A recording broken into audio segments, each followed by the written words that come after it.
Good morning everyone, welcome back to my channel. আর আজকে শিলিগুড়িতে এখন আমরা রেডি ফেডি হয়ে গেছি। শিলিগুড়ি থেকে আজকে আমরা বেরোবো, শিটং যাবো।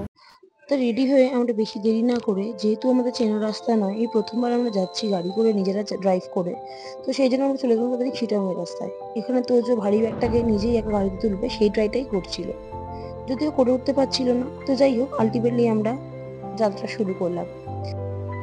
শিটং যেতে গিয়ে অনেকগুলো রাস্তাই আছে। একটা সেবক রোড আছে, যেটা অ্যাকচুয়ালি ম্যাপে আমরা যখন দিলাম তখন সেটা দেখাচ্ছিল না, কেন কি সেখানে হয়তো জ্যাম দেখালো ওখানে শর্টকাট রাস্তা, যেটা হচ্ছে হিলকাট রোড। এটা থেকে সব থেকে শর্টকাট যাওয়া যায়। শর্টকাটের রাস্তা সব থেকে ভয়ঙ্কর। যাই হোক, সেবক রোড দিয়ে গেলেই মনে হয় ভালো হতো, কিন্তু ম্যাপ আমাদের এই শর্টকাটটাই দেখালো। যত দূরই যাচ্ছি রাস্তাটা খাড়াই। যেহেতু রনি এক্সপিরিয়েন্স বলে সেই জন্য আমাদের অতটা অসুবিধা হয়নি, কিন্তু আমার তো বেশ ভয় লাগছিল। মুখটাও বেশি খুলতে পারছিলাম না, কারণ রনি রেগে যায়। মাঝে আমরা একটা শিব মন্দির দেখে দাঁড়ালাম, কিন্তু সেই মন্দিরে যে লোকগুলো ছিল তারাই আমাদের ডেকে দাঁড় করালো আর পুজো দিয়ে নিল।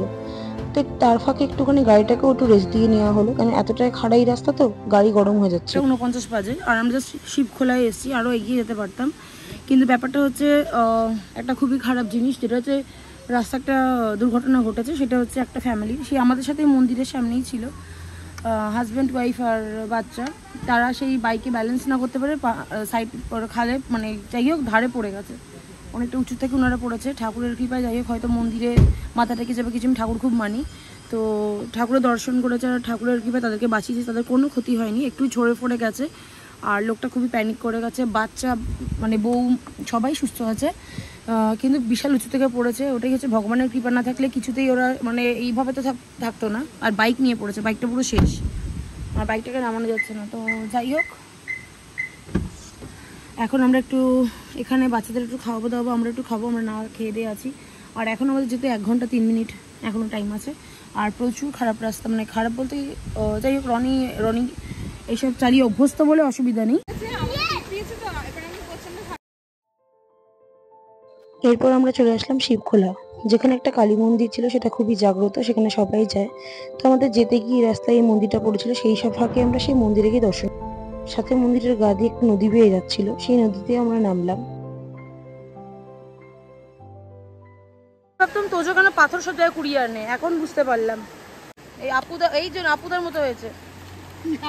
ওই দেখ, ওই দেখ, গদা গদা গদা খুঁজেছে। চ। শিবখোলায় সময় কাটানোর পরে আবার আমরা যাত্রা শুরু করলাম। যেহেতু দুপুরে বেশি দেরি হয়ে যাচ্ছিল, সেই জন্য ভাবলাম লাঞ্চটা কোথাও না করে ডাইরেক্ট হোমস্টেতে গিয়ে লাঞ্চটা করবো। কিন্তু যতই এগোচ্ছি রাস্তা তো বিশাল খাড়াই। দাঁড় করিয়েছি, উফ আমার এত ভয় লাগছে বাবা, বহুত খাড়াই রাস্তা, প্রচুর খাড়াই। সবাই চুপচাপ ভালো আছে বলে তাই, আমার তো পুরো একদম ভয় একবারে শুকিয়ে যাচ্ছে। জঘন্য রাস্তা। আর ওই যে মেঘ, আবার গাড়ি আসছে।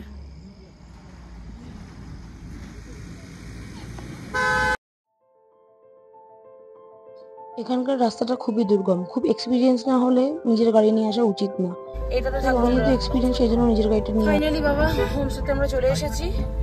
আর এই বাবা রনিকে ধন্যবাদ জানানো উচিত, ওকে একটা মেডেল পড়া দুধ নিয়েছে। চলো চলো, আস্তে করে না, ওয়া বেরো বেরো বেরো বেরো বেরো বেরো। খুব সুন্দর। এটা হচ্ছে শিটংয়ের new moon comfort stay Sittong. এই হচ্ছে হোমস্টেটা, এটা হচ্ছে এন্ট্রান্স। একবার ঢুকতেই এটা হচ্ছে বসার জায়গা। আর এই বসার জায়গাটা এত সুন্দর বানিয়েছে, যেহেতু গ্লাসের বানিয়েছে তো পুরো ভিউটা দেখা যায়। এখানে কফিও এনজয় করতে পারো, সবাই মিলে আমরা আড্ডা মারতে পারি। এটা সবার জন্য কমন এরিয়া, এটা পুরোটা। ये एक रूम है, अच्छा एक ये रूम, এটা একটা রুম।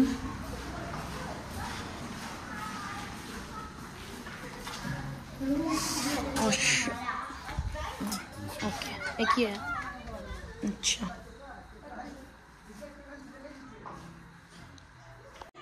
তো ফাইনালি যা অবস্থা, মানে রীতিমতো মানে আমাদের শুকিয়ে গেছিলো, মানে এত ভয়, এত সাংঘাতিক রাস্তা। বাট এই হোমস্টেটা খুব ভালো, এখানে মানে বনফায়ারও আছে। ভিউটা দেখার পরে আমাদের দুর্গম রাস্তা দিয়ে আসাটা সার্থক হয়েছে বলে মনে হলো। সাথে এখানে সিটিং এরিয়াটা দেখে তো মন খুশ হয়ে যায়। এখানে কমন এরিয়া যেখানে সবাই বসে আড্ডা মারতে পারে, বসে সময় কাটাতে পারে। আর বারান্দা দিয়ে গেলে তো এত সুন্দর ভিউ, বাপরে বাপ। লাঞ্চে দিয়েছিল ভাত, ডাল আর ওখানের কিছু লোকাল ডিশ ছিল আর ডিম কারি। এখানে একটা কথা বলে দিই, পার মেম্বার এই হোমস্টে থাকতে গেলে 1700 টাকা করে পড়বে। আর সেই 1700 টাকার মধ্যে ব্রেকফাস্ট, লাঞ্চ আর ডিনার ইনক্লুডেড। লাঞ্চের পর আমরা চলে গেলাম রেস্টুরেন্টে। তারপর সন্ধ্যেবেলা ওরা নিজেদের চা বাগানের চা দিয়ে গ্রিন টি বানিয়ে আর বাচ্চাদের জন্য মোমো প্লাস আমাদের জন্য মোমো সন্ধ্যেবেলা টিফিন দিল, যেটা খেতে ভালো। তারপর রাত্রিবেলা ও নিজেরাই বারবিকিউ করলো আর সাথে ছিল মিউজিক, আর চিকেনটা বেশ ভালোই সুস্বাদু ছিল। আর রাত্রে ডিনার করলাম ফ্রাইড রাইস আর চিলি চিকেন।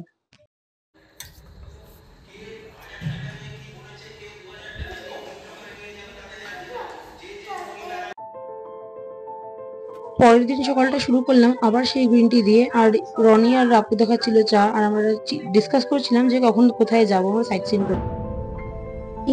সিটিং এরিয়া থেকে বেরিয়ে বাইরেই সিঁড়ি রয়েছে, সেখান থেকে নিচে নেমে যেতে হবে, যেটা হচ্ছে খাওয়ার এরিয়া। প্লাস এখানে ফাঁকা জায়গা যেখানে বাচ্চারা মজা করতে পারে।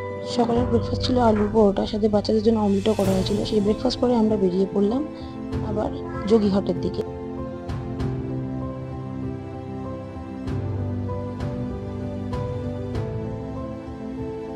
যেহেতু এখানে রাস্তাগুলো আমাদের চেনা নেই, সেই জন্য এখানকার ড্রাইভার নিয়ে আমরা গাড়ি চালিয়ে গেলাম। আমাদের গাড়িতেই কিন্তু অন্য ড্রাইভারকে নিয়ে গেছিলাম। আনলাম না, সবই করলাম।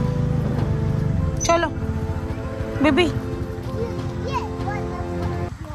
যোগীঘাট, যোগীঘাট।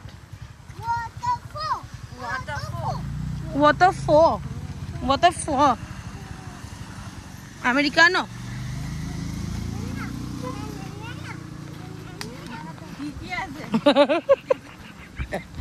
जैसे देश वैसे भेस।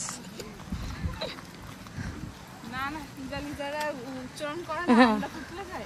হ্যাঁ, ওই জন্য waterfall waterfall লটা ওই দিক দিয়ে আপুদা, ওইদিকে ওইদিকে চলো না, ট্রেক করা হয়ে যাবে তো এটা। ওই পাহাড়টা হ্যাঁ, কালকে ট্রেক করে করেই উঠেছিলাম লিটারালি। একটা ওটাই তো, ওই পাহাড়টায় আজকে যাব আমি। সরু হ্যাঁ, এখন মানে ভয় লাগছে। ওই পাহাড়টায় যাব। এর তো বেশি উনি ওই পাহাড়ে ওই টিলার উপর উঠে ধ্যান করছে, ওনার বেশি ধ্যানের ছবি তুলতে হবে। আমি বললাম তোমার ছবি তুলতে গিয়ে তো আমি অজ্ঞান হয়ে যাবো। না, সবচেয়ে বড় কথা আপুদাকে আজকে ওর মেয়ে বলেছে ঋতিক রোশনের মতো সিক্স প্যাক বানাতে, দেখবো। আরে ভিডিওটা ট্রেক করছিস তো আম্মা, তোকে দেখতে বলিনি, তোকে দেখাবো।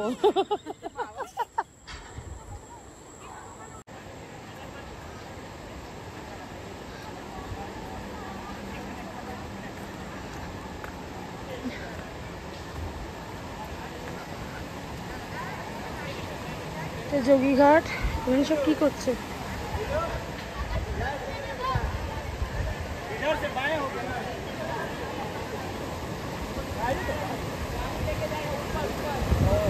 এরা কি করছে ওখানে? ভালো লেগেছে বাবা?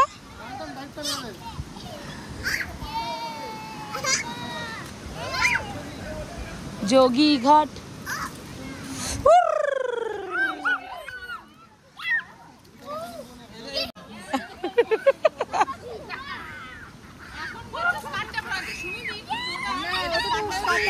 ও আসছে, আমি ভুলে গেছি। এবার খালি গায়ে ঘুরবি? পাপাকে ধাক্কা মেরে ফেলে দে, পাপাকে ধাক্কা মেরে ফেলে দে। তোজো পাপাকে ধাক্কা মেরে ফেলে দে, পাপাকে ভিজিয়ে দে। বেশি দিবে, তুমি একা যেও না। যা না যা দেখি। ওই যে শ্যাওলা, পুরো শ্যাওলা দেখাই যাচ্ছে।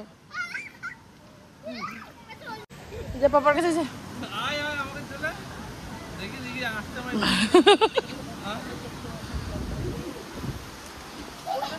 না, খোলে না। জয়ঘাটটা দেখে বেশ মনটা আনন্দ হয়ে গেল। জলটা বেশ ঠান্ডা ছিল। প্রথমবারে যেখানে নেমেছিলাম মন্দিরের পাশে, সেখানে নদীতে জলটা ঠান্ডা ছিল না। এখানে জল বেশ ঠান্ডা। সেই আনন্দে রনি বাচ্চাগুলো সবাই নেমে পড়েছিল স্নান করতে। শুধু আমি, রিয়াদি, মা, কনাপুদাই নামিনি, কেন কি আমরা জামা কাপড় আনিনি। কিন্তু এটা বেশ মজা করে নিয়েছে। এনজয় অ্যাকচুয়ালি ওই করছে নেচার।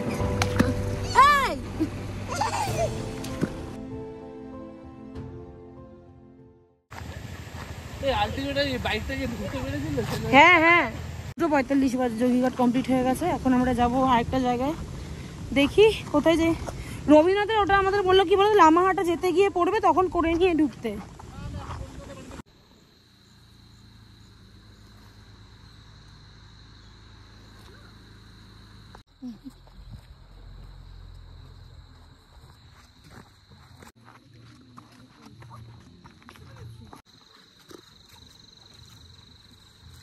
Adventure adventure.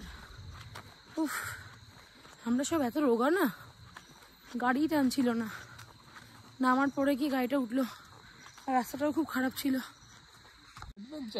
অ্যাডভেঞ্চার কি রে মাকো, একটা ক্লাসে 3-4 হাজার চলে, 4000 কিলোমিটার। তাই চাপে সবুজ সবুজ দেখতেও ভালো লাগছে। হ্যাঁ, অ্যাকচুয়ালি পাহাড়ের ওয়েদারটা পুরোটাই আনপ্রেডিক্টেবল। কেননা এইমাত্র বৃষ্টি হচ্ছিল, পুরো পাহাড় ঢেকে গেছিলো, এখন আস্তে আস্তে মেঘগুলো সরে যাচ্ছে। তো দেখতে এত দারুণ লাগছে, মানে ঘর থেকে ইভেন আমরা বেডরুম থেকে পুরোটা এই ভিউটা দেখতে পাচ্ছি। আমরা একটা জিনিস ভালো করেছি, দার্জিলিং বা গ্যাংটক এসব জায়গায় যাইনি। ওখানে গেলে ভিউ পেতাম না, আর এখানে আমরা এসেছি পুরো ভিউ পাচ্ছি, এত সুন্দর ভিউ। ইভেন মেঘ ডাকছে, বৃষ্টিও পড়ছে। Beautiful weather. জয়ীঘাট থেকে আসার পরে আমরা ভেবেছিলাম মহলধারায় যাব, কিন্তু মেঘ এত বৃষ্টি হওয়ার জন্য আমরা যেতে পারিনি। পরে বৃষ্টি থেমে যাওয়ার পরে আমরা গেলাম মহলধারা।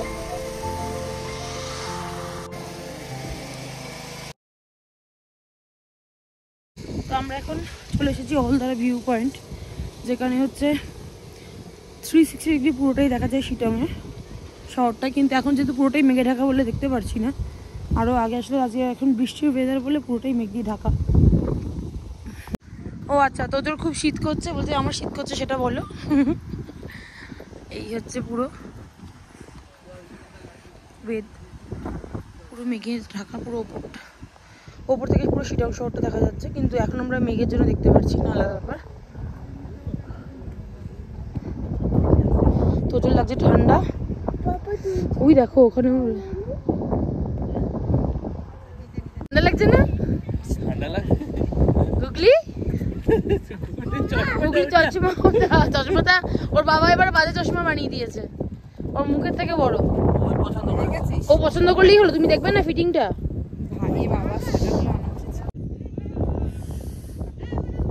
এখানে সানরাইজ ভিউ পয়েন্ট আছে, আমরা সানরাইজও দেখতে আসিনি অতি অবশ্যই। চারপাশে মেঘে ভর্তি, এত ঠান্ডা এখানে বুঝে উঠতে পারিনি। তো ইভাদের চোখে হালকা জামা কাপড়ই পরিয়ে আনা হয়েছে। তো আলটিমেটলি লাস্টে রিয়াদি নিজের জ্যাকেটটা খুলে খুশিকে ইভাকে পরিয়ে দিয়েছে। ইভা একটু দেখা মাম্মা, ইভাই তুই আয়, মাম্মি আয়, আমার জাদু জাদু, এই আসছে জাদু। হ্যাঁ মাম্মা, আচ্ছা ঠিক আছে। কোনটা নিবি? মা নিলে মা খেপে যাবে। ভিউ পয়েন্টে কি কি দেখতে পারলে বলো? এখন তো বৃষ্টি পড়বে, তারপরে মনে হয়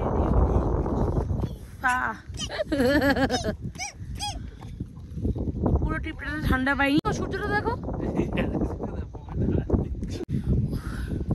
এখানে প্রচুর ঠান্ডা, পুরো শীতকালে যেমন দার্জিলিংয়ে ঠান্ডা পড়ে সেরকম টাইপের। হ্যাঁ, কিন্তু আমরা পুরো শিটংয়ে এই ঠান্ডাটা পাইনি। নিয়ে অনেক উঁচুতে আছি, আর বৃষ্টি পড়ছিল বলে মেঘের জন্য পুরো ঠান্ডা। আর এটা কোনো কুয়াশা না, চারপাশে পুরো মেঘ। আর এখন 5:30 বাজে, সন্ধ্যে 5:30। তো এবার যাই। আর এটা ছিল অহলধারা, এখানে অনেক উঁচুতে অনেক হোমস্টে আছে দেখতে পাচ্ছি, সুন্দর সুন্দর। তো যাই হোক,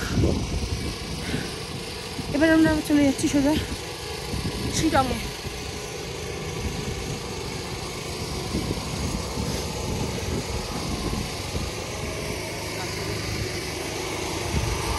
চল আর এবার মেঘটা পুরো পাহাড়ের নিচে নেমে আসছে, কিছুই দেখা যাচ্ছে না।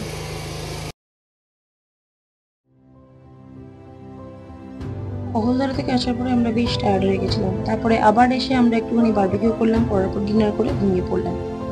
কেন কি পরের দিনকে আমাদের চলে যেতে হবে আবার লামাহাটায়। আর ডিনারে ছিল রুটি আর চিকেন কষা।